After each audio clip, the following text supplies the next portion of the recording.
ಅಂಜನಾದ್ರಿಯ ಆಂಜನೇಯನಿಗೂ ಜಪಾನಿನ ಸುಜುಕಿ ಕಂಪನಿಗೂ ಎತ್ತಣದ ಸಂಬಂಧವಯ್ಯ. ಹೌದು friends, company ಜಪಾನಿನದು, ಆದರೆ ಮುಂದೆ ಇರುವುದು ನಮ್ಮ ಮಾರುತಿ. ಇದು ಯಾಕೆ ಹೀಗೆ? ಇದು ಪ್ರಾರಂಭ ಆಗಿದ್ದು ಹೇಗೆ? ಈ ಕಥೆಯಲ್ಲಿ ಇಂದಿರಾ ಗಾಂಧಿ, ಸಂಜಯ್ ಗಾಂಧಿ ಯಾಕೆ ಇದ್ದಾರೆ? ಭಾರತದ ಜೊತೆ ಸಹ ಒಡೆತನ ಅಂದರೆ ಜಾಯಿಂಟ್ ವೆಂಚರ್ ಹೊಂದಿದ್ದ ಈ ಕಂಪನಿ ಇಂದು ನಾನು ಸ್ವತಂತ್ರ ಅನ್ನುತ್ತಿರುವುದೇಕೆ? ಮಾರುತಿ ಸುಜುಕಿ ಕಂಪನಿ ತನ್ನ ಲೋಗೋದಿಂದ ಎಂ ಅಂದರೆ ಮಾರುತಿಯನ್ನು ತೆಗೆದುಹಾಕಿದ್ದೇಕೆ? ಈ ಎಲ್ಲ ಪ್ರಶ್ನೆಗಳಿಗೆ ನಿಮಗೆ ಉತ್ತರ ಬೇಕಾ? ಹಾಗಿದ್ದರೆ ಈ ವಿಡಿಯೋವನ್ನು ಕೊನೆಯವರೆಗೂ ಮಿಸ್ ಮಾಡದೆ ನೋಡಿ. ನಿಮ್ಮ ಸಹಕಾರವೇ ನಮಗೆ ಶ್ರೀರಕ್ಷೆ.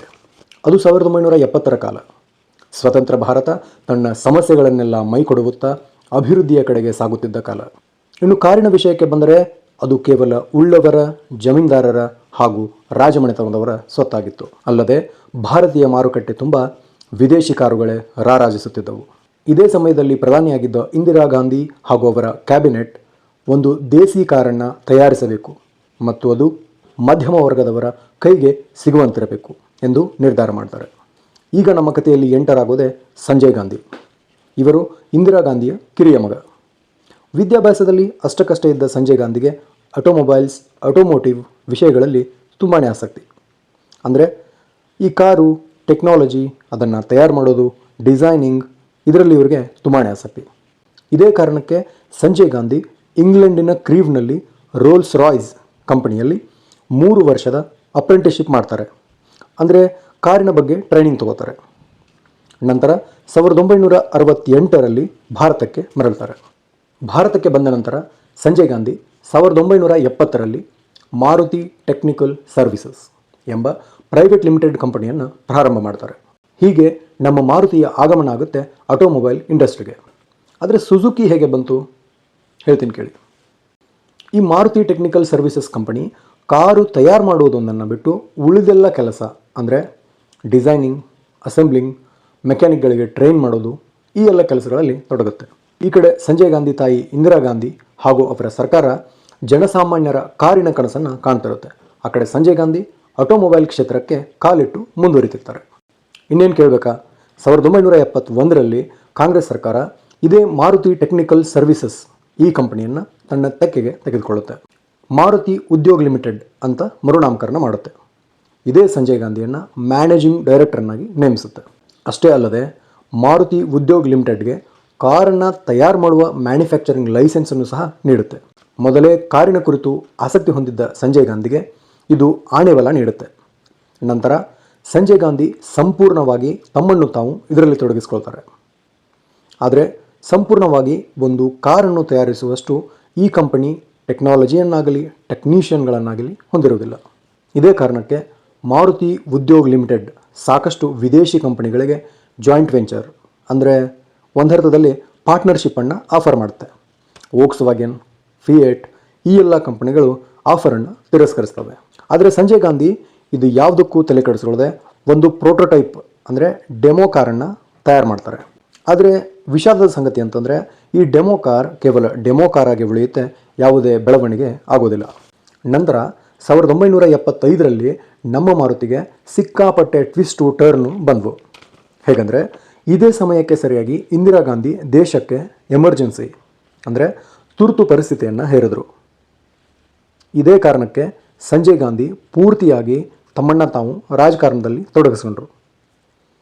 ಇನ್ನು ಇದರ ಪರಿಣಾಮ ಕೇಳಬೇಕಾ, ಕ್ಯಾಪ್ಟನ್ ಇಲ್ಲದ ಶಿಪ್ನಂತಾದ ನಮ್ಮ ಮಾರುತಿ ಸಾಕಷ್ಟು ನಷ್ಟವನ್ನು ಅನುಭವಿಸಿ ದಿವಾಳಿ ಹಂತಕ್ಕೆ ಬಂದು ನಿಂತು. ಇಂದಿರಾ ಗಾಂಧಿ ಹೇರಿದ್ದ ಎಮರ್ಜೆನ್ಸಿ ಅವರಿಗೆ ಮುಳುವಾಗಿ ಪರಿಣಮಿಸಿತು. ಈ ತುರ್ತು ಪರಿಸ್ಥಿತಿ ಮತದಾರರ ಕಣ್ಣಲ್ಲಿ ಇಂದಿರಾ ಅವರನ್ನು ವಿಲನನ್ನಾಗಿ ಮಾಡಿತು. ಇದರ ಪರಿಣಾಮವಾಗಿ 1977ರಲ್ಲಿ ಮೊರಾರ್ಜಿ ದೇಸಾಯಿ ಸರ್ಕಾರ ಜನಬೆಂಬಲವನ್ನು ಪಡೆದು ಅಧಿಕಾರಕ್ಕೆ ಬಂತು. ಇಂದಿರಾ ಗಾಂಧಿ ಸರ್ಕಾರ ಪತನವಾಯಿತು. ಆದರೆ ಮೊರಾರ್ಜಿ ದೇಸಾಯಿ ಸರ್ಕಾರ ನಮ್ಮ ಮಾರುತಿಯ ಬಗ್ಗೆ ತಲೆಯನ್ನೇ ಕೆಡಿಸ್ಕೊಳ್ಳಿಲ್ಲ.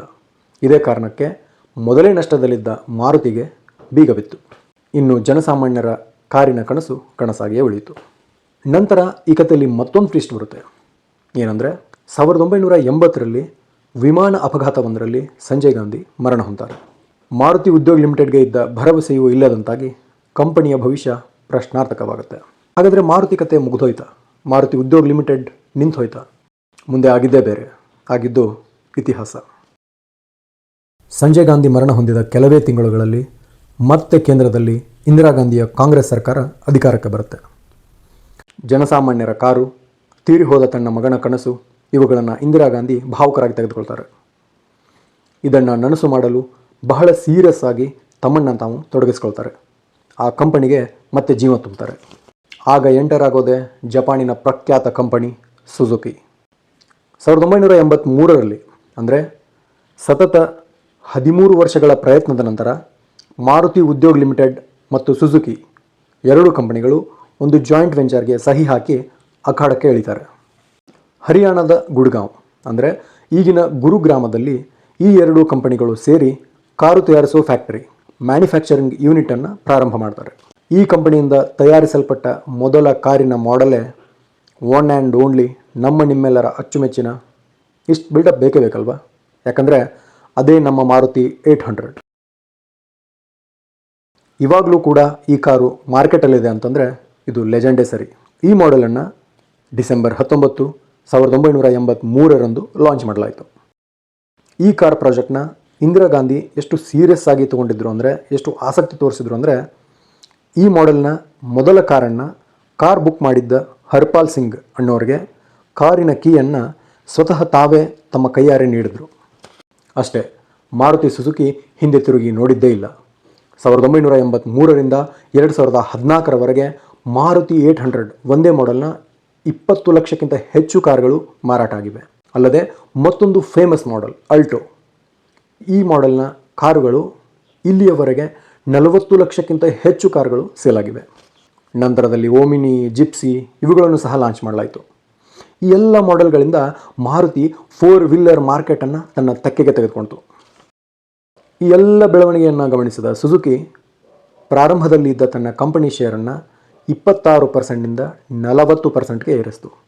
ಅಂದರೆ 100% ಮಾಲೀಕತ್ವದಲ್ಲಿ 40% ಮಾಲೀಕತ್ವವನ್ನು ತನ್ನದಾಗಿಸ್ಕೊಂತು. ನಂತರದಲ್ಲಿ ಕಂಪನಿ ನೋಡ್ತಾ ಬೆಳೀತಾ ಹೋಯಿತು. ಮ್ಯಾನುಫ್ಯಾಕ್ಚರಿಂಗ್ ಯೂನಿಟ್ಗಳಾದವು, ಬೇರೆ ಬೇರೆ ಮಾಡೆಲ್ಗಳು ಬಂದವು. ಅಷ್ಟೇ ಯಾಕೆ, ರಫ್ತನ್ನು ಸಹ ಪ್ರಾರಂಭ ಮಾಡಲಾಯಿತು. ನಂತರ 1991ರಲ್ಲಿ LPG ಬಂತು. ಲಿಬರಲೈಸೇಷನ್, ಪ್ರೈವೇಟೈಸೇಷನ್, ಗ್ಲೋಬಲೈಸೇಷನ್, ಉದಾರೀಕರಣ, ಖಾಸಗೀಕರಣ, ಜಾಗತೀಕರಣ. ಇದರ ಪ್ರಕಾರ ವಿದೇಶಿ ಕಂಪನಿಗಳು ಭಾರತದ ಕಂಪನಿಗಳಲ್ಲಿ 50%ಗಿನ್ನ ಹೆಚ್ಚು ಮಾಲೀಕತ್ವವನ್ನು ಹೊಂದಬಹುದಿತ್ತು. ಇದೇ ಸರಿಯಾದ ಸಮಯ ಅಂದುಕೊಂಡ ಸುಜುಕಿ ತನ್ನ ಶೇರ್ ಸ್ಟೇಕನ್ನು 40%ನಿಂದ 50%ಗೆ ಏರಿಸಿತು. ಈ ಸರ್ಕಾರದವರು ಯಾಕೆ ಹೀಗೆ ಶೇರ್ ಸ್ಟಾಕನ್ನು ಬಿಟ್ಕೊಡ್ತಾ ಬಂದರು ದೇವರಿಗೆ ಗೊತ್ತು. ಇಲ್ಲಿಯವರೆಗೂ ಮಾರುತಿ ಉದ್ಯೋಗ್ ಲಿಮಿಟೆಡ್ ಇದ್ದ ಕಂಪನಿಯ ಹೆಸರು 1991ರಲ್ಲಿ ಮಾರುತಿ ಸುಜುಕಿ ಆಯಿತು. ಹಾಗಿದ್ರೆ ಕಂಪನಿಯ ಸದ್ಯದ ಪರಿಸ್ಥಿತಿ ಏನಿದೆ ನೋಡೋದಾದರೆ, ಸದ್ಯ ಕಂಪನಿಯಲ್ಲಿ ಸುಜುಕಿಯ ಶೇರ್ ಹೋಲ್ಡಿಂಗ್ 100ರಲ್ಲಿ 56%ಗಿಂತ ಜಾಸ್ತಿ ಇದೆ. 56%ಗಿಂತ. ಇದೇ ಕಾರಣಕ್ಕೆ ಇಡೀ ಕಂಪನಿಯನ್ನು ಸುಜುಕಿ ನಿರ್ವಹಿಸುತ್ತಿದೆ. ಹಾಗಿದ್ರೆ ಉಳಿದ ಶೇರ್ ಗೌರ್ಮೆಂಟ್ ಬಳಿ ಇದೆಯಾ? ಇಲ್ಲ ಸ್ವಾಮಿ, ಸರ್ಕಾರ ಆ ಸ್ಟಾಕನ್ನು ಸಹ ಮಾರಿ ಕಂಪನಿಯಿಂದ ಎಕ್ಸಿಟ್ ಆಯಿತು. ಹಾಗಾದರೆ ಆ ಶೇರ್ ಯಾರ ಬಳಿ ಇದೆ?